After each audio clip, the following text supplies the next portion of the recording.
Bengali singer Arijit Singh అభిమానులకు భారీ shock ఇచ్చారు.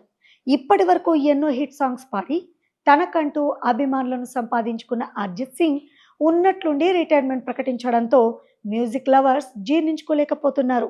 మెలోడీ, విరహం, ప్రేమ భావాలను అత్యంత సహజంగా పలికిస్తూ ఆయన పాడే తీరుతో కోట్లాది మంది ప్రజలు అరిజిత్ సింగ్కు అభిమానులుగా మారారు.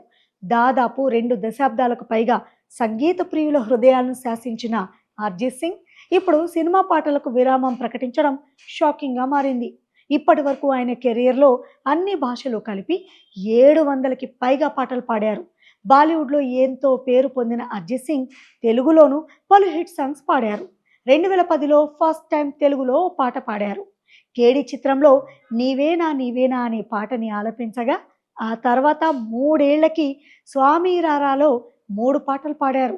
కృష్ణుడి వారసులంతా, అదేంటి ఒక్కసారి, ఏడువాడు ఎవరో లేడు వంటి పాటలతో సంగీత ప్రియులను అలరించారు. నువ్వే నా బంగారం మూవీలో ఒక్కరికి ఒకరం, మనం మూవీలో కనులను తాకే ఇలా అనే పాటలను ఆయన పాడారు. ఇవే కాకుండా ఎన్నో మెలోడీ సాంగ్స్ యువతను ఉర్రూతలూగించేలా ఆయన అద్భుతమైన గీతంతో ఎంతోమంది హృదయాలని కొల్లగొట్టారు.